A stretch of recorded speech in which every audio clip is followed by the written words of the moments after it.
울진 삼척에 대화재가 있었지 않습니까? 90여일 동안 서울로 말하면 서울 지역의 3분의 1 정도가 불이 타는 사상 초유의 역대급 산불이 일어났습니다. 그래서 우리 성도님들이 헌금을 모아주셨고 우리 구제헌금을 해서 우리 어디를 도울까를 참 고민하고 이렇게 수송을 하다 보니까요. 울진에 있는 한 교회가 완전히 산불에 불이 다 타버렸습니다. 그 마을도 다 불이 탔고 교회마저도 불이 다 타버렸어요. 그래서 이제 그 목사님이 참 원래 이제 인터넷 들어가 보면 교회당이 예쁘게 있었는데 삽시간에 예배당이 없어진 거죠. 참 허탈한 마음. 마을 주민들은 집이 없어지고 그 동네에 있던 이렇게 시설들도 다 없어지고 교회마저도 전소되어서 참 그런 안타까운 마음. 영상으로 보내셨더라고요. 근데 이제 거기에도 찬양의 가사를 넣어놨어요. 이곳에 생명샘 솟아나. 정말 이 죄밖에 남지 않은 예배당, 그리고 마을도 다 초토화되었지만 이곳에서 생명샘이 솟아나서 하나님의 그 노래, 하나님 나라의 노래를 부를 수 있게 해달라고 영상을 담고 이렇게 보내주셨는데, 우리 성도님들의 이 작은 헌금과 또 교회가 함께한 이 구제금을 통해서 이 목사님과 교회에 힘이 될 수 있다면 얼마나 또 그것도 귀한 일이겠습니까? 그래서 단체들도 몇 군데 알아봤는데 단체를 통해서 주는 게 아니라 그냥 그 교회로 바로 우리 교회 이름으로 해서 보내도록 하자, 이렇게 이제 목사님하고도 의논하고 권사님하고도 좀 이야기를 좀 하고 있습니다. 우리 시대가 이런 재난의 시대, 우리는 그냥 멀쩡하게 예배당에 와서 예배드린다 생각하지만 이 동해안의 이 울진 삼척의 교회들은 교회가 불이 타서 예배드릴 장소가 없는 것입니다. 지금 그 잿더미 앞에 앉아서 찬송을 부르겠지요. 하나님 이 예배터를 어떻게 다시 재건해 주시겠습니까? 아마 그 기도가 또 우리에게까지 전달되고 우리를 함께 이 일에 동참할 수 있는 것이 하나님의 귀한 은혜임을 믿습니다. 오늘 우리는 예수님의 십자가의 장면으로 들어가게 됩니다. 두 다른 행악자가 사형을 받게 되어서 예수와 함께 끌려가고 있어요. 그 이름조차도 해골이라 하는 곳입니다. 거기서 예수를 십자가에 못 박고 두 행악자도 그렇게 하니 하나는 우편에 하나는 좌편에 있더라. 예수님의 이 땅에서의 마지막 죽음을 앞두시는 자리는요, 두 행악자 사이에 사형수와 같이 그 자리에 계셨던 그런 모습입니다. 여러분, 예수님께서는 얼마나까지 낮아지셨는지, 그 죄인의 자리에, 죄는 없으신 분인데도 죄인들이 당해야 될 십자가의 형틀, 그 자리에까지 서신 것이죠. 그러니까 달린 행악자 중 하나가 이야기합니다. 네가 그리스도가 아니냐? 어디 하나님의 아들이라면 네 왜 여기 달려있는데? 너도 구원하고 우리도 구원해라. 이게 조롱을 합니다. 예수님 그런 조롱을 받으실 분이 아니잖아요. 말씀으로 이 땅을 창조하신 하나님, 성육신하신 하나님인데 그 조롱을 참고 견디십니다. 그리고 다른 행악자는 야, 니는 우리가 죄를 지어서 여기 와 있지만 이분은 그런 분이 아니야. 너 하나님을 두려워하지 않느냐. 우리는 우리가 행한 일 때문에 상당한 보응을 받는 것이지만 이분이 행하신 것은 옳지 않은 것이 없지 않느냐. 다 알지 않느냐. 예수님의 결백과 그의 이 죄 없음을 주장하고 있죠. 이 자리에 예수님께서 거기까지 같아지셨다는 거죠. 우리가 어려서부터 부모님들로부터 또 선생님들로부터 동네 어른들로부터 그런 이야기를 참 많이 듣습니다. 야, 너는 좀 다른 사람과 다른 사람이 되어야 해. 네 그렇게 맨날 놀다가 네 사회에서 어떻게 하려고, 다른 사람보다 좀 뛰어나려면 다른 노력을 해야지. 열심히 공부도 하고 다른 사람과 달라져야 하지, 이런 이야기를 듣습니다. 특별히 이제 입시를 앞둔 학생들에게는요, 남들 잘 때 다 자고 놀 때 다 놀고 게임할 거 다 하고 그 돌아다니면서 뭘 네가 다른 학생들보다 좋은 학교를 갈 것이며 네가 원하는 학과를 가겠느냐. 네 남과 다르게 달라지려면 남과 같이 해서는 되지 않아. 이런 말들을 너무나 이 귀딱지가 않도록 들어왔습니다. 그래서 이 다름이라는 단어가요, 너는 이 세상에서 조금 특출난 사람이 되라는 거죠. 너가 조금만 다른 노력을 한다면 너는 다른 사람들보다 더 좋은 기회를 얻게 되고 좋은 학교에 진학을 하고 좋은 직장에도 취직할 것이다. 이런 말입니다. 그래서 이 사람들이 이런 이야기를 이제 성공신화라는 이름으로 많이 하죠. 그래서 우리 속담이 하는 말이 개천에서 용났다 이거죠. 야, 우리 동네에서도 이렇게 스카이 가는 학생이 생겼고, 이제 하늘이란 말 진짜 거의 뭐 이게 전교에서 1, 2등 해야 이제 가잖아요, 거기가. 그러니까 개천에서 이제 용이 나야 된다. 용났다. 이렇게 해서 개천의 놀물이 아니고 이제 용이 돼서 이제 올라가야 된다. 이런 말로 달라져야 된다는 것에 대해서 끊임없이 이야기를 합니다. 그리고 사람들이 왜 명품을 사고 브랜드 차를 사고 옷과 액세서리에 열광할까요? 물론 뭐 좋은 옷을 입고 싶고 좋은 차를 타고 싶은 마음이 있습니다. 근데 엄격하게 들여다보면요. 나는 이런 차를 타는, 이런 브랜드의 차를 타는 사람이라는 거죠. 예전에 희한한 광고가 나왔는데 친구들이 물었어요. 야, 너 요즘 어떻게 사니? 대답을 안 합니다. 차가 안 돼 지나갑니다. 나는 요즘 이런 차를 타고 다녀.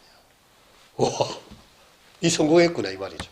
성공의 브랜드와 브랜드를 연결시키면서 말할 필요 없이 내가 이렇게 좋은 차 타고 다니면 내 성공한 인생이다. 근데 알고 보면 다 할부내가지고, 그 빚져가면서 겨우 다른 사람 이목이나 조금 할지 모르지만 실제로는 비싼 기름값도 감당도 안 되는데 다 그렇게 뼈빠지게 가서 직장생활 하는 거 아닙니까? 정말 돈이 많아가지고 한 번에 차를 사는 사람이 어디 있습니까? 다 그냥 겉멋에 드는 거예요. 그런데도 내가 이런 명품 백을 결제하는 이유는요. 다른 사람이 알아본다는 거죠. 네 브랜드 그 프랑스산 뭐 이러면서 막 입에 거품을 부는 거 그거 보고 싶은 거예요. 다른 사람과 나는 다른 옷을 입고 다른 차를 타고 다른 이렇게 백을 쥐고 있다. 이거 보여주고 싶어 하는 것입니다. 내가 하는 명품을 다른 사람이 또 해요. 그럼 나는 차별화가 안 되는 거잖아. 또 다른 명품을 또 삽니다. 더 이제 이 현상이 우리나라에 특별히 많이 일어나고 있는데 불경기일수록 사람들이 비싼 것에 열광한다는 거예요. 우리가 생각하면 상식적으로 이해가 안 되죠. 아니 불경기고 힘들면 아끼고 그냥 이렇게 중고라도 사고 아니면 있는 거 좀 오래 쓰고 이래야 되는데 사람들이 우리나라 사람들이 특별히 그 정서가 강해서 프랑스에서 한국 사람 호구로 안 돼요. 값만 올리면 더 잘 팔리는데 불티나게 100만 하도 200만 원 해버리면요 명품을요 더 줄을 서고 더 살려고 한대요 심리가. 남들이 못 산 걸 내가 산다는 걸 보여주고 싶다는 거예요. 나는 다르다 이걸 보여주고 싶어하는 그런 심리를 이용한 것입니다. 그래서 이 다름의 경쟁은요 나는 정말 가치 있는 존재고 차별화된 존재고 특별한 존재고 사랑받은 존재다. 그걸 이 외적인 것으로 어떤 그런 것으로 눈에 보이는 것으로 그렇게 차별화하고 싶어 한다는 것입니다. 여러분 또 이 다름이라는 단어는요 다른 사람을 차별하는 잣대로 삼기도 합니다. 뭐 우리하고 이렇게 말투가 다르다든지 뭐 이렇게 뭐가 다르면 사회적으로 이렇게 왕따를 만들어내는 문화의 다름이라는 단어가 존재하고 있죠. 우리가 뭐 특수교육 이런 말을 흔히 쓰는데 그 말이 틀린 건 아니에요. 장애를 가진 학생들이 일반인들과는 또 다른 환경에 있기 때문에 그것을 수업받을 수 있도록 특별한 교육이 필요하다는 그런 뜻입니다. 그래서 특수교육이라는 단어를 붙여요. 근데 일반 학교 오지 마라 이거예요. 한마디로 말해서. 특수학교 특수로 가라. 그러면 닉부이치지 여러분 아시지 않습니까? 태어나자마자 이렇게 다리도 이렇게 장애가 있고 팔도 장애가 있고요. 어머니 아버지가 이 닉부이치치를 너는 친구들과 다르지 않다고 계속 가르쳤습니다. 이 아이는 자기가 건강하고 높은 자존감을 가지고 있었어요. 근데 이제 크다 보니까 이제 자꾸만 세상의 시선이 자기와 다르다는 것을 자꾸만 보게 되는 거예요. 차별하고 있다는 걸. 그래서 참 그렇게 하니까 닉 부이치치 부모님이 목사님인데 얘를 일반 학교에 등록을 시켰습니다. 왜 우리 애는 정상적이고 아주 공부도 잘하고 하는데 왜 거기 다른 학교 이 특수학교에 보내는 일반 학교에 충분히 잘할 수 있다 얘는. 근데 안 된다는 게 호주에서 그렇게 한 예가 없다는 거예요. 특수아동은 특수학교를 가라. 말은 되게 특수 대우하는 것 같지만 우리 그렇게 못 낀다는 거죠. 따로 놀아야 된다는 거죠. 그래가지고 이거는 잘못된 것이다. 이 아이가 정상적인 사고를 하고 충분한 능력이 있는데 왜 기회를 박탈하느냐. 이래가지고 닉 부이치치가 최초로 호주에서 일반 학교를 진학하는 학생이 된 거예요. 그래갖고 자기 꿈이 결혼도 하고 아이도 낳고 교육도 잘 받고 해서 외부에 세계에 강연하러 다니는 사람이 되고 싶다 했는데 닉 부이치치가 장애로 태어나고 이렇게 오랫동안 있었을 때요. 사람들은 닉 부이치치에 대해서 그런 기대가 없었어요. 그리고 자신도 너무 가능할까? 내가 공부를 제대로 할 수 있을까? 내가 결혼을 할 수 있을까? 내가 이 아이를 낳을 수 있을까? 그리고 내가 기업 CEO가 될 수 있을까? 닉 부이치치는 다 됐습니다. 교육을 정상적으로 받는 것부터 시작해서 닉을 귀하게 여기는 아주 건강한 아내를 얻게 되었어요. 그리고 자녀들도 낳았습니다. 그리고 그 세계를 돌아다니면서 나는 장애가 있지만 여러분 다 특별하고 소중한 사람들이다. 닉 부이치치가 앞에 서가지고 그냥 이렇게 드럼을 치고 막 자기 몸을 이렇게 일부러 넘어뜨려요. 그러면서 이야기합니다. 우리 인생 살다 보면 넘어질 수 있죠. 이러면서도 자기의 몸을 일으켜서 스스로 쓰는 걸 보여줘요. 그럼 사람들이 눈물을 흘리면서 박수를 칩니다. 아니 저렇게 힘들어 보이는 저 사람도 너무나 해맑게 웃고 열심히 사는데 나는 팔다리 멀쩡한 사람이 뭐하고 있는가. 정말 부끄럽다. 미안하다. 닉이 단에 서 있는 것만으로도 사람들이 막 감동을 받는 거예요. 저렇게 나와서 당당하게 자기의 목소리를 낼 수 있다는 거. 여러분 그렇습니다. 장애인들만 다니는 학교 따로 있고 일반 학교에는 장애인이 없다. 교회에 장애인이 없다. 이것도 이상한 교회예요. 제가 아는 교회 목사님은 교회에 6사람 중에 2사람은 장애인이 있어야 된다. 최소한. 그 아는 교회가 진짜 장애 교회다. 예수님 있는 곳에는 누구나 다 왔고 아픈 사람, 힘든 사람도 다 와서 다 고침받고 병든 사람도 다 나음을 받았는데 왜 교회에는 그런 사람들이 못 오고 오지 않으면 못 오게 되고 그렇게 될 수 있는 건 아니라는 정상적이고 건강한 교회가 아니라는 것입니다. 여러분 이 다름에 대해서 사람들은요 이렇게 차별의 언어를 쓰기도 합니다. 근데 이것이 이 세상 살아가는 어느 나라, 어느 민족, 어느 누구에게나 다 있어요. 이게 참 하나님 보시면 도토리 키재기죠. 얼마나 똑똑해야 자기가 똑똑할 것이 하나님 보실 때 얼마나 건강해야 자기가 엄청나게 건강할 것이며 얼마나 뭘 해 돈이 많아봐야 얼마겠습니까? 우리가 개미를 한번 보세요. 거기에서 조금 더 근육이 머슬이 확 이렇게 한다고 해서 이게 사람이 쳐다나 더 보겠습니까? 그 개미가 더 많은 부를 축적하고 있다고 해서 조금 탑을 높게 쌓았다고 해서 이 뭐 하는 거냐 이렇게 보지 않겠습니까? 하나님 보실 때는 다 똑같아요. 근데 사람들이 도토리 키재기를 하고 있는 거예요. 야, 나 이 연봉이 얼마다? 자기 연봉보다 이렇게 동서가 한 50만 원 매달 더 받아. 그 50만 원 때문에 막 기가 눌리고 50만 원 더 받는 것 때문에 막 이렇게 그게 뭐 살아가는데 크게 중요합니까? 물론 이제 건강하고 열심히 일할 수 있으면 이렇게 하고 또 자기 능력에 맞게끔 상에 맞게끔 일을 할 수가 있죠. 하지만 우리는 알게 모르게 끊임없이 남과 비교합니다. 그것이 바로 우리의 심리예요. 어쩌면 태어나면서부터 죽을 때까지 서로 차별하고 살고 있어요. 차별당하고 살고 있고요. 하늘에 하나님께서 보실 때에 얼마나 이거는 참 무서운 일이겠는가. 여러분 우리 또한 다르지 않습니다. 뭔가 다른 사람들보다 더 뛰어난 사람이 되기 위해서 그것을 열망하는 면에서는 우리가 다 그런 똑같은 사람들이에요. 근데 예수님만이 전혀 다른 모습을 보이죠. 우리는 끊임없이 위로 올라가려고 해요. 상향성이죠. 상향성. 이런 직장을 다녔으면 그보다 다음에는 더 좋은 직장. 이 학교를 다녔으면 그 상급 더 학교.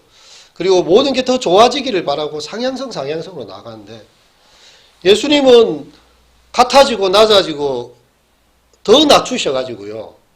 이 사형 틀레까지 낮아지죠. 사람이 된 걸로도 모자라서 인간들 중에도 가장 비참한 죽음을 당하는 십자가의 사형수들 틈새까지 낮아지셨습니다. 우리처럼 되고 싶었던 거예요. 죄가 없으신 분이지만 우리의 이야기를 그 곁에서 듣고 싶어 하셨던 분입니다. 예수님 태어나셨을 때 아기로 태어나셨습니다.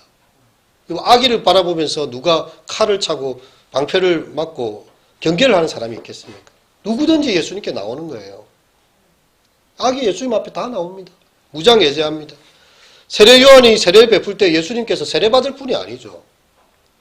세례 요한이 예수님 보고 예수님 제가 감히 예수님 신발끈도 제가 못 묶어드릴 자격조차도 안 되는 사람인데 어찌하여 제게 세례 주셔야 될 분이 세례를 받으러 오십니까? 이렇게 하는 것이 하나님의 선을 이루는 것이다. 예수님도 똑같이 줄을 서가지고요. 그 줄에 서가지고 세례 요한 받을 때까지 줄 서가지고 가셔서 예수님 세례 받으십니다. 그렇게 낮으셨고요. 죽으실 때에도 가장 낮은 자리, 세상에서 어떻게 보면 그렇게까지 낮아질 수 없는 사형수의 자리에까지, 두 사형수 사이에 주님 앉아 달려 계신 거예요. 그렇게까지 자신을 낮추셨습니다. 우리 안에 예수님께서 그런 말씀을, 빌립보서에 잘 아는 말씀이죠. 너희 안에 이 마음을 품어라. 그 그리스도 예수의 마음이니.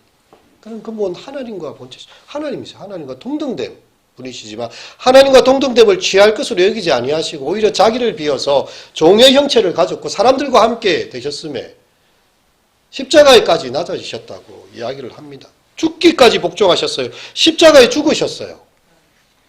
예수님은 철저히 우리와 같이 되기 원하셨습니다. 그때 하나님께서 그를 지극히 높여주시죠. 모든 이름 위에 뛰어난 이름을 주시고 하늘에 있는 자들과 땅에 있는 자들과 땅 아래에 있는 모든 자들로 예수의 이름에 무릎을 꿇게 만드시는 것입니다. 여러분, 예수님은 우주를 말씀으로 창조하신 그 하나님 아닙니까? 모든 만물이 그로 말미암았습니다. 그에게로 돌아가는 그 하나님이십니다. 근데 육신이 되셨어요. 우리 가운데 거하셨어요. 임마누엘로 우리 가운데 오셨어요. 우리와 똑같이 되셨습니다. 정말 낮을 때도 낮추셔서 예수님께서 우리의 고통을 다 아시는 거죠. 예수님은 여러분 잘 알듯이 요셉이 빨리 죽었는지 어떻게 됐는지 잘 모르겠지만 항상 따라다니는 이름 마리아의 아들이었습니다. 근데 이 말은 그 당시에 이 체면을 중요시하는 우리나라 유교 문화와 비슷했던 그 사람들에게 있어서는요, 유대인들에게는 굉장히 모욕적인 말이었습니다. 애비 없는 자식이라 이 말이에요. 결혼하기 전에 애를 낳았는데 애가 잉태됐잖아요. 또 요셉 빨리 죽었는지 또 등장을 하지 않아요. 요셉이 없잖아요. 그건 마리아 혼자 키웠던지. 그러니까 요셉의 아들로도 부르지 않아요. 마리아의 아들. 굉장히 경멸의 언어가 들어있습니다. 예수님 태어날 때부터 그런 차별을 받으셨어요. 하나님의 아들이 성령으로 잉태되셔 이 땅에 오셨는데 그리고 나사렛에서 선한 것이 나겠느냐. 예루살렘이나 좀 대도시에서 좀 사람이 태어나서 이렇게 좀 학식도 갖추고 이래야지. 나사렛에서 선한 그 나사렛에서 살아셨어요, 예수님. 예수님이 하시는 그 말씀을 들으면서 그들은 학문이 없는 사람이 어떻게 이런 말을 할 수 있는가 싶을 정도로 놀라워했습니다. 예수님 나사렛 출신, 그들이 무시하는 동네 사람이었어요. 이 나사렛은 어떤 곳인가 하면요, 이렇게 유배를 보내는 장소였어요. 예루살렘이 반역을 하잖아요. 저 북쪽 끝에다가 갈릴리 호수 저 끝에다 변방에 그냥 밀어넣는 거예요. 우리나라에 예전에 조선시대나 고려시대에 막 이렇게 생기잖아요. 반역을 했다라면 저 끝에다가 거제도나 고성이나 막 완전 그 수도로 봤을 때는 완전 끝에다 밀어넣습니다. 제주도나. 그런 곳이 갈릴리 지역이 나사렛 지역이에요. 거기서 무슨 선한 게 나을 것이냐. 예수님 그렇게 차별받으시면서도요, 우리와 철저히 같이 되셨습니다. 예수 우리가 너무 똑같이 되셔가지고 정말 사람들 보기에 정말 예수님께서는요, 육신의 연약함을 가지고 배에서 주무시기도 합니다. 피곤하신 거예요. 예수님 너무 배가 고파가지고 너희 먹을 것을 묻기도 하시고요. 목이 마르셔서 이 여인에게, 사마리아 수가성 여인에게 물을 좀 달라고 그렇게까지도 말씀하십니다. 왜 그렇게까지 우리와 같이 되셨는가? 여러분, 세상의 다른 종교들에는 이런 사건이나 이야기가 없습니다. 없을 수밖에 없어요. 오직 거기에서는요, 다 자신을 검욕하고 절제하고 자기 수양을 해서 도를 득도해야 돼요. 그렇게 해가지고 신의 경지에까지 올라가야 된다. 그렇죠? 예. 다 그 율법이 중요해요. 그들의 계율이 중요하고요. 그들을 가르치는 그거에 대해서 다 이렇게 뭐 엄격한 도를 지켜 가야 돼요. 위로 계속 올라가는 거예요. 그런데 예수님의 이야기는 찾아오는 이야기예요. 내려오시고 안아주시고 들어주시고 죽어주는 신의 이야기를 어디서 들어보신 적이 있으십니까? 교회 말고 어디서? 나를 위해 죽어주는 신의 이야기를 들어보신 적이 있으십니까? 이게 복음이 가지고 있는 독특성입니다. 유진 피더스 목사님이 더 메시지 마가복음 서문에 이런 이야기를 하고 있어요. 하나님이 존재한다는 사실 자체는 우리에게 특별한 뉴스거리가 되지 못한다. 여러분, 신이 존재한다는 것에 대해서요, 어느 시대, 어느 문화에나 그런 이야기는 다 있습니다. 옥황상제, 우리나라에 뭐 이렇게 이야기 옛날 올라가면 옥황상제 이야기 나오죠. 신이 있다는 거예요. 그리스에 가면 뭐 올림푸스 산에 신들이 나오고요. 북유럽에는 또 신들의 토르와 같은 그런 신들의 이야기, 어느 나라 어느 민족 다 있습니다. 그런데 사람이 되셔가지고 우리와 함께 계시고 우리가 가장 필요한 방식대로 우리를 적극적으로 도우시는 분으로 하나님이 오셨다는 이 이야기는 없어요. 이게 유서인 거예요. 이게 바로 예수님의 복음인 것입니다. 십자가에까지 하나님이 죽으셨다. 우리와 철저하게 같이 되셔서 그렇게 절규하시고 고통하시면서 죽으셨다. 예수님 별명이 무엇입니까? 임마누엘이라 하라. 임마누엘 무슨 뜻이죠? 함께 하신 하나님, 함께 하신. 우리가 저 멀리 신을 찾아보면서 들을지 안 들을지도 모르는 신한테 막 지극정성 이렇게 막 정화수 빌어놓고 비나이다 하는 그런 신이 아니고요. 우리가 같이 계세요, 같이. 우리와 함께 계십니다. 예수님은 우리와 같이 낮아지셨고요. 이 행악자들 틈에까지 끼이시고요. 그와 함께 취급받으심으로써 우리의 모든 죄의 짐을 가져가기를 원하십니다. 내가 너의 고통을 알고 있다. 우리가 대체로 기도하거나 이렇게 마음이 힘들고 기도하다 보면 하나님께서 가끔씩 이런 말을 하실 때가 있어요. 내가 다 알고 있다. 그런 음성이 들릴 때가 있어요. 사랑한다 아들아 내가 너를 잘 아노라. 사랑한다 내 딸아 내가 너를 잘 알고 있다. 여러분, 이 말씀이 우리에게 영적인 전율로 다가오는 이유가 무엇입니까? 이 땅에 인간의 고통을 체험해 보지 않는 분이 내가 알고 있다. 이거는 감동이 없어요. 나처럼 배고파 봤습니까? 사랑하는 사람의 배신을 겪어봤습니까? 나처럼 무시당해 봤습니까? 오해당해 봤습니까? 예수님 당해보셨다는 거죠.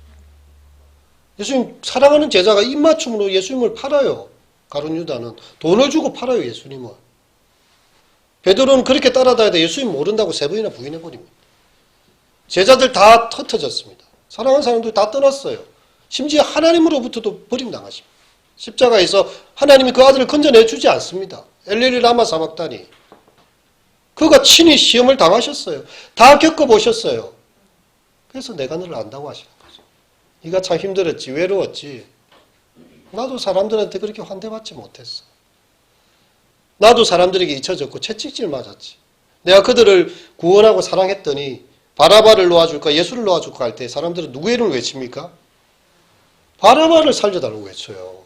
내가 그렇게 사랑과 따스함과 그들에게 모든 것을 베풀었지만 사람들은 바라바를 살리고 예수를 죽이라고 하고 군중들의 그 살기 어린 목소리에 배신당하는 예수님이었어요. 그 예수님이 말씀하신 거죠. 나도 너를 알고 있다. 그가 친히 시험을 당하셨은즉 시험당한 자들을 능히 도우실 수 있느니라. 그렇습니다. 정말 우리의 연약함을 아시는 하나님. 십자가 틈 사이에서 그렇게 서셨을 때예요. 예수님께서 기도하시지요. 아버지여 저들을 사하여 주소서. 자기들이 하는 것을 알지 못함이니이다. 정말 예수님 보실 때에 이 백성들이 자기들이 하는 일을 알지 못하고 저러고 있습니다. 예수님의 옷을 통으로 되어 있으니까 이 제비를 뽑아 나누고 있어요. 예수님의 그 수치를 가리고 있던 마지막 속옷조차도 제비 뽑아서 나누고 있습니다. 그 바로 밑에 병사들이. 백성들은 뭐합니까? 구경하고 있어요. 관리들은 비웃어 이럽니다. 아, 제가 남을 구원하더니 뭐 나사로 살렸다며. 뭐 저기 눈먼자도 살리고, 눈먼자도 고치고, 전원자도 일으키고 다 했다며. 근데 왜 자기는 구원 못하지? 저가 하나님 택하신 자 그리스도면 자기도 구원해봐! 이렇게 조롱하고 있습니다. 예수님 꾹 참으시죠, 이거. 예수님께서 힘이 없어서 참겠습니까? 12영을 더 되는 군대를 불러서라도 하늘의 천사들 동원해서도 당당히 아작을 낼 수 있습니다. 근데 왜 예수님 끝까지 참으십니까? 그 앞에 군인들도 희롱하고 있어요. 신 포도주 주면서 네가 유대인의 왕이라며 포도주 한번 먹어봐. 네가 너를 구원해. 너 왕이라며. 이런 단어들이 계속 쏟아지고 있어요. 근데 계속 참고 있어요. 왜 참습니까? 이렇게 해서 그 자기들이 알지 못하는 그 백성, 관리, 군인, 또 행악자 다 구원해주기 위한 거잖아요. 마지막 그 행악자가 이야기하지 않습니까? 예수님, 당신의 나라 임하실 때 나를 기억해 달라고. 당신의 나라, 그 행악자 곁에서 그 말을 듣기 위해서 주님 계신 거예요. 예수께서 이르시되 내가 진실로 내게 이르노니 오늘 내가 나와 함께 낙원에 있으리라. 그렇게 예수님께서 우리 그를 믿는 사람 누구든지 구원하기 위해서 수치와 모멸과 모든 자존심을 다 구겨가시면서요. 이 마지막 순간까지 참고 하늘의 밀이 죽지 아니하며 하늘 그대로 있고 죽으면 많은 열매를 맺느니라. 그래서 인자가 자기 고난을 통해서 자기 영광에 들어갈 것을 이미 예수님 말씀하셨지 않습니까? 예수님도 정말 그 겟세마니 기도가 얼마나 어려웠겠어요. 그 모든 짐을 다 지고 가셔야 되는 그 마당에 우리가 잘 알듯이 기도하십니다. 하나님 모든 것이 가능하신 하나님, 할 수만 있다면 이 자를 내게서 옮겨주십시오. 얼마나 그 마음이 힘들고 정말 답답한 가운데 정말 땀방울이 핏방울이 되도록 간절한 기도를 드리시면서도요. 하지만 나의 원대로 마시고 아버지의 뜻대로 되기를 바랍니다. 그렇게 기도하심으로 고난의 십자가를 지신 것입니다. 우리 사랑하는 성도 여러분, 이 고난 주간 우리가 주님의 십자가를 생각하면서 물론 내가 당하는 고난이 각자가 다 클 거예요. 각자 살아가는 삶의 무게가 각자 다 있습니다. 하지만 주님의 십자가를 생각한다면요. 참 나 같은 죄인을 불러서 정말 지옥의 불구덩이에서 꺼내가서 천국의 자녀 삼기 위해서 우리는 예수 믿어서 구원받을 수 있는 정말 쉬운 길을 걷게 됐지만 여러분 이 쉬운 길을 주기 위해서 예수님은요 가장 어려운 길을 걸어가셨다는 거예요. 정말 예수님이 치르신 그 사랑은요 세상의 어느 것으로도 비교할 수가 없습니다. 그 사랑을 받은 우리가 하나님 주님의 십자가 생각하면서 또 우리가 이 고난의 시대를 또 생각할 때 하나님 나도 어렵지만 내보다 더 우리는 와서 교회 예배당이라고 있어서 예배라도 드리는데 교회가 불타가지고 이렇게 있는 그런 교회도 있는데 지금 우리가 뭘 그렇게 불만이 많을 게 있겠습니까? 오늘 와서 내가 건강하게 예배 드릴 수 있는 건강이 있어서 감사하고 우리 예배당에 있어서 예배할 수 있으니까 감사하고 또 강단에 말씀을 전할 목사가 있어서 감사하고요. 또 옆에 혼자 아니고 옆에 또 같이 와서 예배드리는 성도가 있어서 감사하고 감사를 생각하면 얼마나 감사할 게 많겠습니까? 하나님 이 시대에 너무 지금 우리가 알듯이 전쟁으로 인해서 하루아침에 가족을 잃고 폭격으로 집을 잃고요. 그 탄식 소리가 막 우크라이나의 그 이야기들이 계속 들려오고 있습니다. 어떤 엄마는 자기 자녀를 보호하기 위해서 어린 아기를 보호하기 위해서 몸을 이렇게 잡았다가 그 파편이 다 튀어가지고 막 이렇게 애 살리겠다고 이렇게 그렇게 해서 지금 아이의 생명을 보존한다 뭐 이런 뉴스도 나오고 있습니다. 정말 그렇게 우리 주님께서는요 죄 없는 주님이 우리를 구원하기 위해서 십자가 지신 것 그 생각하는 게 사순절기가 아니겠습니까? 그 주님의 십자가 앞에 우리 다시 한번 서서 주님의 그 은혜와 사랑을 또 감사하고 이 아름다운 소식을 또 증거할 수 있는 그런 귀한 부활주일에까지 이룰 수 있기를 축원합니다. 기도하시겠습니다. 이에 예수께서 이르시되 아버지 저들을 사하여 주옵소서 자기들이 하는 것을 알지 못함이니이다. 주님 정말 그 두 행악자와 함께 끌려가셨고 해골이라 하는 곳에서 십자가에 못 박히고 그 행악자 사이에 서 계셨던 주님, 우리를 너무나 사랑하셨기에 죄 없는 하나님의 아들이 정말 우리를 위해서 십자가의 마지막까지 참으시고 또 참으셔서 마침내 그 마지막 강도에게까지 내가 진실로 내게 이르노니 오늘 내가 나와 함께 낙원에 있으리라고 천국의 소망, 낙원의 약속을 주셨던 것을 보게 됩니다. 주님, 우리가 살아가는 이 불의하고 악한 시대 가운데서 또 우리 자신이 또 우리 가정이 각자의 삶이 겪고 있는 참 힘들고 어려운 짐들이 너무나 많습니다. 그 짐에 눌려서 우리의 마음이 무너질 것 같고 참 힘들 때도 있습니다. 하지만 예수님께서는 정말 우리를 구원하기 위해 주님의 낙원에 들이시기 위해 그 모진 십자가의 그 비난과 고통과 수모를 다 참으신 것을 생각하며 그 사랑 감사하며 자기의 고난을 통해서 영광 가운데 들어가신 그 주님 바라보는 이 사순절 기간 되게 하여 주시옵소서. 예수님의 이름으로 기도드립니다.